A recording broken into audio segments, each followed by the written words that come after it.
Baik, mari kita mulakan Bengkel Wakaf Ilmu Sains SPM. Okay, bismillahirrahmanirrahim. Assalamualaikum warahmatullahi wabarakatuh dan salam sejahtera pada semua murid-murid yang dikasihi. Cikgu bernama Cikgu Nurul Hizam binti Zakaria. Cikgu merupakan guru sains SPM bermula pada tahun 2004 sehingga kini dan kini sedang mengajar di SMK Tanjung Pau, Jitra Kedah. Okay, insya-Allah pada hari ini dalam tempoh 30 minit cikgu akan cuba untuk memantapkan lagi kemahiran proses sains kertas 2 pada murid-murid semua. So cikgu tahu calon-calon SPM 2020 ni dah bersedia sebenarnya, tapi mungkin kerana dalam keadaan kuarantin agak pelajar-pelajar agak terkuarantin, jadi kadang-kadang mereka tidak ingat. Okey, jadi hari ini kita akan cuba memantapkan semula kemahiran proses sains. Okay, maafkan cikgu sekiranya cikgu cakap agak laju, tapi insya-Allah kamu boleh lihat rakaman ini di link Telegram yang akan kita bagi sebentar lagi. Okey, baik. Okay, kemudian okay, ini adalah format instrumen pentadsiran sains SPM. Format ini kita tahu kita ada kertas 1 dan kita ada kertas 2. Okay, kertas 2 di mana kita nak fokus pada hari ini adalah bahagian amali. Okay, bahagian amali kita tahu bahagian A kita ada 4 soalan, bahagian B kita ada 5 soalan dan kedua-dua bahagian adalah wajib dijawab di mana dia adalah menguji teori kita, dan juga bahagian C adalah soalan 10 adalah soalan eksperimen, dan kita akan bagi tips macam mana untuk jawab soalan eksperimen pada fasa kedua nanti oleh cikgu lain. Dan kemudian pada hari ini kita fokus bahagian A sahaja, iaitu amali. Kemungkinan sebab kita tahu amali mungkin amali dari berkaitan dengan fizik, kimia ataupun biologi. Okay, jadi hari ini ingat fokus kita nak mantapkan soalan kemahiran proses sains. Okay, baik. Seperti yang kita maklum dan kita tahu untuk bahagian A kemahiran proses sains ataupun kemahiran saintifik, yang pertama murid kena boleh membuat pemerhatian, kemudian boleh mengelaskan, mengukur dan menggunakan nombor, membuat inference, meramalkan, berkomunikasi, hubungan ruang dan masa, mentafsir data, mengawal pemboleh ubah, definisi secara operasi dan juga boleh membuat hipotesis. Jadi, murid-murid sekalian, hari ini kita kalau cikgu nak fokus semua memang tak sempat dalam tempoh 30 minit. Jadi, cikgu nak fokus hari ini kita mahir membuat inference, kita mahir mengawal pemboleh ubah, kita boleh mendefinisikan secara operasi, membuat hipotesis dan juga perhatian. Okey, boleh? Okey, jom kita tengok dulu pemboleh ubah. Cikgu tahu semua murid sudah mahir kerana telah didedahkan ketika sekolah rendah lagi mengenai pemboleh ubah. Cikgu ingatkan kembali ataupun cikgu cuma mengimbas kembali apakah dia pemboleh ubah yang dimalarkan adalah pemboleh ubah yang kita kata istilah lain ditetapkan pun boleh juga. Kemudian dimalarkan, kemudian pemboleh ubah yang dimanipulasi, apa yang diubah-ubah. Okey, apa yang diubah-ubah berubah itu adalah manipulasi, dan bergerak balas adalah pemboleh ubah yang kita nak lihat hasil daripada eksperimen, apa yang hasil akhir itu adalah bergerak balas. So cikgu harap semua murid memang sudah menguasai pemboleh ubah, tidak ada masalah. Okay, tetapi cikgu nak ingat kembali tips je untuk pemboleh ubah supaya anda tidak salah ketika menjawab pemboleh ubah. Pastikan pemboleh ubah, minta maaf, pemboleh ubah anda ada parameter dan juga bahan. Contohnya kalau murid menjawab bubur saja, salah. Kena ada parameter. Parameter adalah sesuatu yang boleh diukur. Contohnya isi padu bubur nutrien, di mana isi padu boleh diukur dengan menggunakan alat radas, dengan menggunakan deria iaitu penglihatan, iaitu mata. Okey, cikgu harap semua jelas. Okey, seterusnya pemboleh ubah.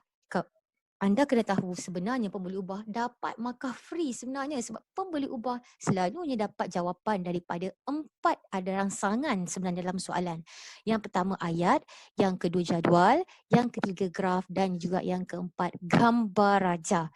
So, bagaimana pemboleh ubah daripada ayat? Okey, daripada ayat. Contoh cikgu nak bagi daripada ayat. Ya, kita lihat di sini soalan.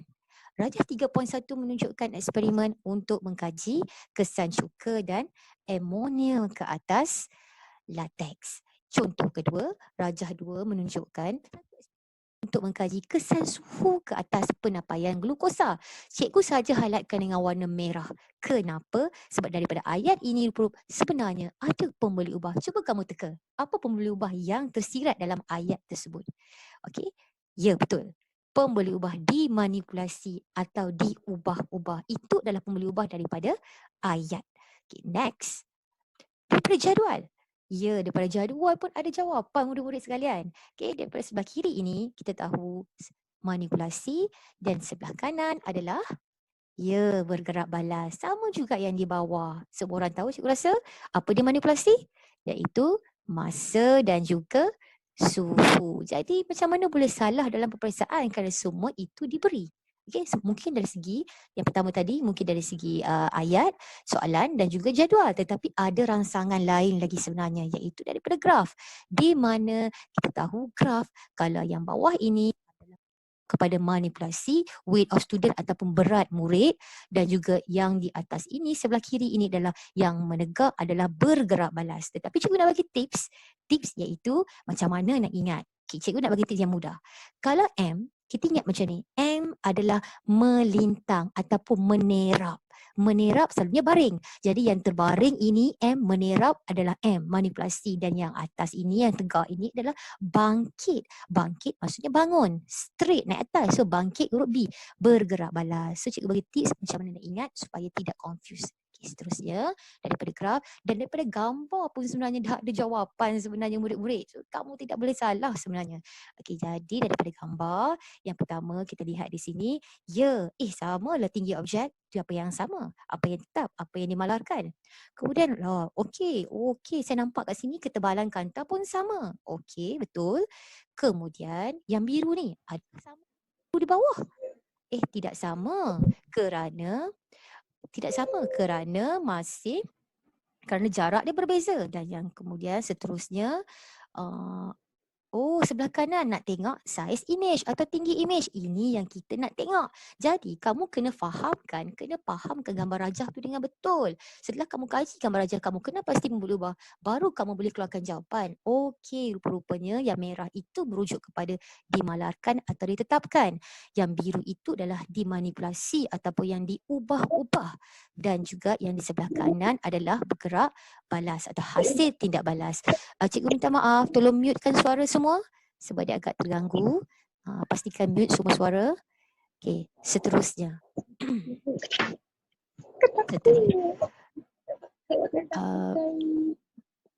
Mohon mute suara anda, boleh? Sebentar ya.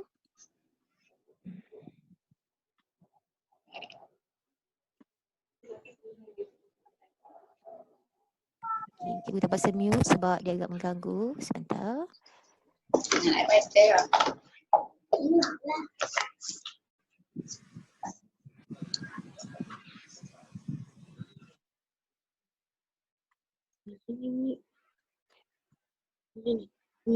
Ni tak dengar mana. Okey, seterusnya boleh kita teruskan. Baik.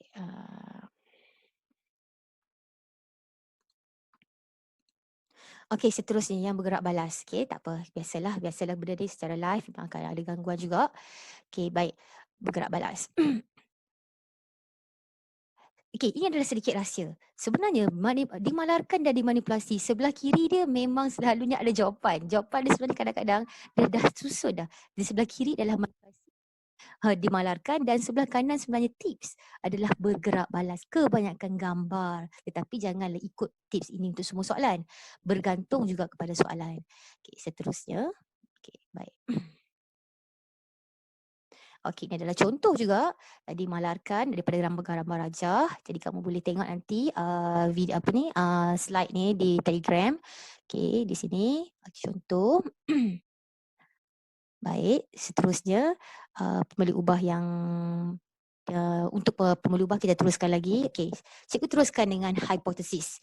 Okey, hipotesis banyak yang tanya cikgu. Cikgu boleh tak buat ayat macam ni? Boleh tak buat ayat macam tu? Cikgu ni ajar macam ni, orang ni ajar macam tu. Sebenarnya mudah saja. Hipotesis ni janji dalam kamu punya ayat tu ada manipulasi dan bergerak balas. Jawapan kamu tu betul sebenarnya. Tetapi kita bagi guide ataupun panduan supaya jawapan kamu lebih tepat, lebih jelas. Tetapi once ada dalam ayat kamu manipulasi dan bergerak balas, tidak menjadi kesalahan sebenarnya. Jadi tips yang pertama, jika kita gunakan pembuli ubah manipulasi, maka pembuli ubah bergerak balas. Kemudian yang kedua, semakin kita polar manipulasi, polar maksud dia bertambah atau berkurang. Semakin polar pembuli ubah bergerak balas. Dan yang ketiga adalah kita gunakan perbandingan. Kita tak mau guna jika maka, kita nak buat perbandingan pun boleh. Janji dalam hipotesis kamu ada pemboleh ubah. Okey, seterusnya. Ini contohnya. Okey. Darjah 3 menunjukkan satu eksperimen untuk mengkaji kesan kuantiti karbon dioksida yang dibebaskan semasa proses penyampaian. Kita tahu ini adalah maksud adalah manipulasi dan kita tahu isi padu gas adalah bergerak balas. So kamu confused, saya nak guna apa? Yang jika maka ke semakin-semakin. Kan? Jadi cikgu bagi contoh, ada pelajar nak jawab macam ni. Semakin, ini adalah jawapan yang paling tepat kerana ia adalah polar. Semakin masa meningkat, maka isi padu gas meningkat. Tetapi ingat, pesanan cikgu, kamu kena cerita dulu pasal manipulasi baru bergerak balas. Jangan terbalik. Kalau terbalik, jawapan hipotesis kamu salah. Kemudian kamu nak guna jika maka pun boleh. Jika masa bertambah, maka isi padu gas semakin meningkat pun boleh. So tiada kesalahan. Okey, dan seterusnya kamu tak perlu salin nanti kamu boleh ambil bahan-bahan ni. Okey. Kamu tengok bagi faham dulu apa yang cikgu terangkan pada hari ini. Okey, contoh soalan ni. Ini adalah contoh soalan tadi. Kamu tahu manipulasi tadi apa? Manipulasi tadi adalah jarak ini betul, jarak objek. Okey, bergerak balas adalah size image atau tinggi image. Jadi jawapan hipotesis kamu kena ada PM dan P. Jadi jawapan dia adalah semakin dekat jarak objek, semakin besar saiz image. Okay, contoh pula soalan ni. Ini soalan yang memang tak boleh nak guna semakin, tak boleh nak guna jika. Jadi kita nak buat macam mana? Allah, kita dah try ejah pun tak boleh. Sebab soalan ini tidak ada polar. Jadi kita guna perbandingan. Paku besi lebih mudah berkarat daripada paku keluli. Boleh. Tapi cikgu, kalau saya nak guna paku keluli atau nak sebut paku keluli dulu atau paku besi boleh tak? Boleh, tapi ayat sudah kena tukar sikit lah, iaitu paku keluli lebih tahan berkarat dari paku besi. Jadi cikgu harap kamu faham hipotesis ni, syarat dia janji kena ada PM dan PB. Okey, baik. Seterusnya. Okey, pemerhatian. Ingat, pemerhatian mesti guna deria kita. Okay, so kita dari yang mendengar, kita menggunakan telinga, sentuhan kita menggunakan kulit, okay, bau, hidung, rasa, lidah dan penglihatan mata. Semua ini kita gunakan semasa buat eksperimen. Jadi pemerhatian kena ingat anak murid sekalian, kita guna apa yang kita nampak. Sebab tu cikgu highlight di sini PB yang kita nampak. Mungkin ada pelajar yang confused. Cikgu, PB nampak tu apa? PB nampak tu pemboleh ubah bergerak balas. Pemboleh ubah bergerak balas. Tetapi sebenarnya pemboleh ubah bergerak balas ada yang kita nampak, ada yang kita tidak nampak. Cikgu nak beritahu apa beza nampak dengan tak nampak. Contohnya macam ni. Kekondaksian elektrik dengan mentol menyala. Mentol menyala dengan kekondaksian elektrik, dua-dua adalah jawapan kepada PB. Betul. Kalau kamu jawab PB adalah dua-dua jawapan tersebut betul. Tetapi cuba fikir secara logik. Antara mentol menyala dengan kekondaksian elektrik, yang mana yang kamu nampak? Kamu akan nampak mentol menyala. Jadi jawapan kamu kena jawab untuk pemerhatian mentol menyala. Okey? Faham? Okey, seterusnya. Ingat, pemerhatian mesti PB nampak ya, apa yang kita nampak. So kita perhatikan gambar rajah, okay, kita lihat kata tugas, spesifik atau umum, okay, dan kemudian kena ada perbandingan kalau umum. Cikgu akan bagi semua contoh macam mana soalan pemerhatian. Okey, baiklah. Ada 10 minit lagi ni, insyaAllah cikgu cuba lajukan. Okey, contoh soalan ni. Okey, malar. Okey, kita lajukan malar 5 gram. Maksudnya 5 gram, 5 gram. Maksudnya jisim logam adalah malar. Kemudian manipulasi. Oh, dia guna logam L, dia guna logam M. Maksudnya manipulasi dia adalah jenis logam. Okey, tetapi yang nak tengok hasil dia, ingat, pemerhatian nak tengok hasil. So kita nak baca yang PB ni. Oh, isi padu gas yang 2A tu sedikit, tetapi isi padu gas yang bawah ni lebih banyak. Jadi pemerhatian kita adalah yang pertama kita boleh jawab, isi padu gas dalam rajah 2A sedikit. Oh, ataupun ada pelajar kelas lain jawab, isi padu gas dalam darjah 2B banyak. Pun betul. Dah ada pelajar jawab, nak jawab dua-dua cikgu boleh tak? Nak bandingkan. Pun boleh. Isi padu gas dalam darjah 2B lebih banyak daripada berbanding 2A. Pun betul. Tetapi sebenarnya jawapan kamu ni semua betul. Tapi bergantung kepada soalan. Ini contohnya. Okey. Soalan dia tanya macam ni. Tuliskan satu pemerhatian berdasarkan eksperimen di atas. Maksudnya soalan ini adalah soalan yang umum. Dia umum. Jadi jawapan kamu buatlah perbandingan sebab dia umum. Jadi jawapan dia adalah lekuk P lebih dalam dari lekuk Q. Kamu bandingkan antara lekuk P dan lekuk Q. Okey. Contoh pula kalau soalan spesifik. Nyatakan satu pemerhatian pada root Z. Dia suruh tanya pada root Z sahaja. Jadi soalan ini adalah soalan pemerhatian yang spesifik. Jadi apa jawapan kamu? Ingat, pemerhatian adalah apa yang kamu nampak. Jadi kamu akan label di sini, masa ini adalah PB. Jadi jawapan dia adalah root Z mengambil masa yang paling cepat untuk paku tekan jatuh. Dia tak buat perbandingan sebab soalan dia adalah spesifik. Tapi kalau saya nak jawab perbandingan boleh tak cikgu? Pun boleh, tidak menjadi masalah. Boleh mana-mana. Okey, seterusnya cikgu lajukan lagi inference. Ingat, pemerhatian adik-beradik kepada inference. Kamu kena ingat dan kamu kena faham. Pemerhatian adalah adik-beradik kepada inference. Maksudnya setelah pemerhatian, benda itu berlaku, hasil itu berlaku, mesti ada sebab. Mengapa ia berlaku? Mengapa ia berlaku tu itu adalah inference. Maksud dia sebab atau kesimpulan kepada pemerhatian. Inilah pelajar yang salah. Ini selalu pelajar salah sebab mereka tidak kuasai teori. Bila tak ada knowledge science, macam mana nak jawab inference, betul? Tapi jangan risau, cikgu akan share semua bahan tentang inference, tajuk tingkatan 4 dan tingkatan 5. Kamu rujuklah bahan tersebut supaya kamu boleh bila dapat soalan pada guru kamu rujuk kalau kamu lupa apakah jawapan inference. So ingat, inference guna PB tak nampak. Contoh tadi, penyalaan mental tak boleh guna. Tetapi gunalah kekondaksian elektrik untuk inference. Okay, PB tidak nampak, tak nampak. Okey, cikgu akan bagi contoh soalan terusnya. Okey, cikgu ulang balik. Ini tadi adalah jawapan. Yang pertama ni jawapan pemerhatian. Tapi kalau soalan tanya, apakah inference terhadap pemerhatian tadi? Tiba-tiba lepas pemerhatian, sudah pasti ada soalan inference. So, kamu nak jawab apa? Jawapan dia adalah logam. Sebab apa? Isi padu gas lebih banyak. Sebab logam M lebih reaktif apabila bertindak balas dengan asid. Nampak? Reaktif ni kadang-kadang jawapan dia ada dekat soalan. Dekat soalan tu ada perkataan reaktif ni. Kalau tak ada, kamu kena tahu teori ini. Okey, contoh yang kedua. Nampak yang kuning ni? Ini adalah jawapan untuk pemerhatian. Jadi kalau soalan tanya inference, nyatakan satu inference tentang pemerhatian tadi. So kamu kena ada knowledge juga benda ni.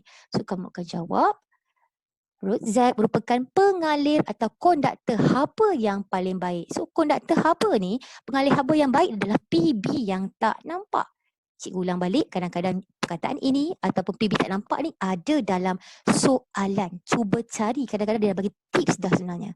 Okey, seterusnya, satu lagi. Kalau dia kata lekuk P lebih dalam daripada lekuk Q, dia tanya pula apa dia inference. Lepas tanya pemerhatian, dia tanya inference. So, jawapan dia adalah luas permukaan yang lebih kecil menghasilkan tekanan yang lebih tinggi. Okay, cikgu harap kamu faham. Dan yang terakhir hari ini adalah definisi secara operasi. Pelajar banyak confused, banyak lupa bagaimana untuk jawab.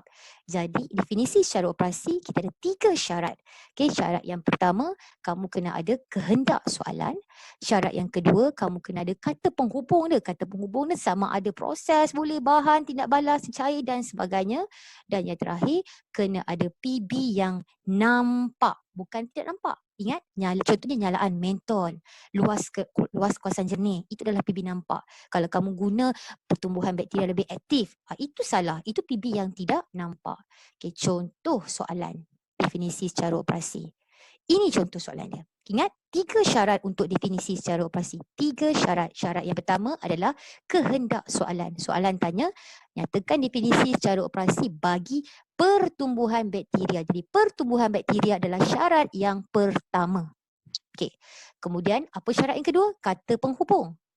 Ini adalah syarat yang kedua. Dan apa syarat yang ketiga? Apa yang kita nampak. Bubur nutrien menjadi keruh. Jelas? Okay, dan yang kemudian, ini contoh satu lagi. Definisi secara operasi bagi air suling. Syarat pertama adalah air suling. Apakah syarat kedua? Bahan cecair. Dan syarat ketiga, apa yang kita nampak.